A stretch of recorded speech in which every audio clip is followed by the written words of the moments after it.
तो ये जो आप चेहरे देख रहे हैं, भले चकाचौंध में नहीं दिखते हो, लेकिन ज़मीन पर जो इनकी ताकत है, ज़मीन पर जो इनकी पैठ है, उसको नकारा नहीं जा सकता। डिप्टी सीएम साहब कल आए हुए थे और आज भी हैं। उन्होंने कल कहा है कि समाजवादी पार्टी में जो कार्यकर्ता जो लोग हैं वो अखिलेश यादव को बोलने तक नहीं दे रहे हैं, इसलिए आप मान सकते हैं कि गुंडों की पार्टी है ये। अपने आपराधिक मुकदमों को देख ले, पहली बात। वैसे मैं उनकी बात का विरोध इसलिए नहीं करूंगा कि उनका आना समाजवादी पार्टी के लिए, घोसी के लिए शुभ संकेत है। जहां उनके पांव पड़ते हैं वहां समाजवादी पार्टी जीतती है। यही बड़बोलापन घोसी उपचुनाव में भी दिखाया था और यहाँ आ गए। मैं धन्यवाद करता हूँ आदरणीय केशव प्रसाद मौर्य का कि अब हार और भी ज़बरदस्त होगी। आप लोगों की उपस्थिति मात्र से लोगों को याद आ जाता है कि यही वो बड़े नेता लोग हैं जो उपचुनाव में आकर बड़े बड़े वादे कर गए थे। वो कसारा वाली सड़क आज तक नहीं बनाए जहाँ खड़ा होकर इन लोगों ने वचन दिया था। उस मासूम बच्चे का ज़मीन आज तक नहीं लौटा जिसके लिए उन्होंने वचन दिया था। उस मासूम बच्चे को पैसे आज तक नहीं मिले जिसके लिए उन्होंने वचन दिया था। उन तमाम सड़कों का जो वादा किया था वो आज तक उस पर कोई काम नहीं हुआ। तो इनका आना हमारे लिए शुभ संकेत है। क्या लगता है कि ये जो घोसी लोकसभा चुनाव में प्रकाश यादव जी के बेटे लड़ रहे हैं, ये प्रतिष्ठा का दांव पड़ी हुई, इसमें सारे लोग आ रहे हैं, प्रकाश यादव सहित जेके शर्मा जी सहित प्रधानमंत्री दांव पर लगी है। भाई प्रतिष्ठा दांव पर लगने से पहले प्रतिष्ठा होनी भी तो चाहिए। प्रतिष्ठा होनी तो चाहिए, तब तो दांव पर लगेगा। प्रतिष्ठा माँ बहन को गाली देने से होता है, प्रतिष्ठा झूठ बोलने से होता है, जूते मारने से होता है।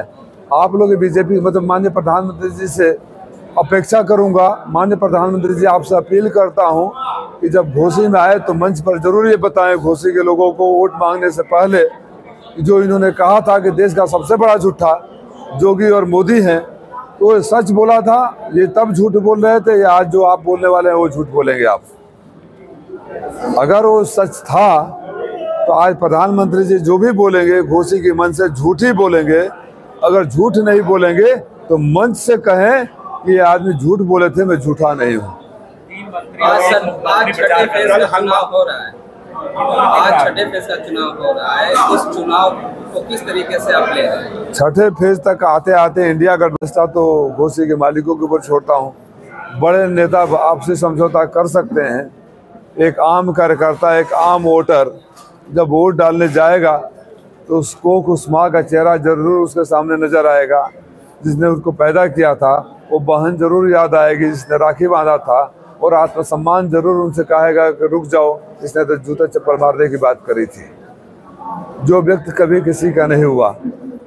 मैं व्यक्तिगत आरोप नहीं लगाना चाहता हूँ, कोई व्यक्तिगत, मैं उनकी कही हुई बातों को कोट कर रहा हूँ और वो भी अपने तरफ से नहीं कोट कर रहा हूँ। अगर ये मैं गलत बोल रहा हूँ तो आप सारे मीडिया के लोग गलत हैं। अगर मैं झूठ बोल रहा हूँ तो सारे मीडिया के लोग झूठ हैं, जिन्होंने एक बार नहीं अनेकों बार उस कथन को दिखाया है। अभी चुनाव हो रहा है, कितने लोग आ रहे हैं? माननीय प्रधानमंत्री जी, माननीय मुख्यमंत्री जी, माननीय गृह मंत्री जी, माननीय रक्षा मंत्री जी, राष्ट्रपति को छोड़कर सारे लोग इस चुनाव में आ रहे हैं। लेकिन कर्म ऐसे हैं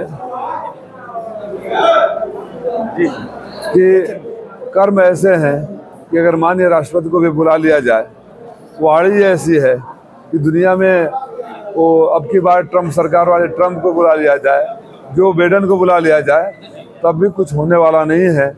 क्योंकि लोगों को याद है कि ये जहाँ से हारते हैं लौट को वापस नहीं जाते हैं। 14 में चुनाव हारा था और आज तक आप लोगों के बीच में हूँ।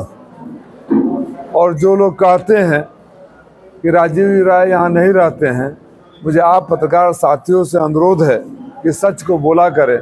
आप लोग चश्मदीद गवाह जिसे बोलते हैं, आई विटनेस रहे हैं मेरे यहाँ के लोगों को सेवा करते हुए। मैं आभार व्यक्त करता हूँ कि आप लोगों ने उसे दिखाया भी है। ऐसा नहीं कि खाली आपने देखा है, आपने देखा है और दिखाया है, ये बात कह सकते हैं। मैं तो कहीं नहीं गया। बलिया में हारे होंगे तो कुछ हज़ार वोट तो मिले होंगे। कुछ लोगों ने, कुछ 100 लोगों ने बूथ पर झगड़ा किया होगा, जिंदाबाद के नारे लगाए होंगे, लौट कर नहीं गए। बनारस लौट कर नहीं गए। यहाँ भी लौट कर नहीं आएंगे, ये मैं बताता हूँ। सीएम साहब कल आए हुए थे, सपोर्ट किया उन्होंने, कौन पार्टी?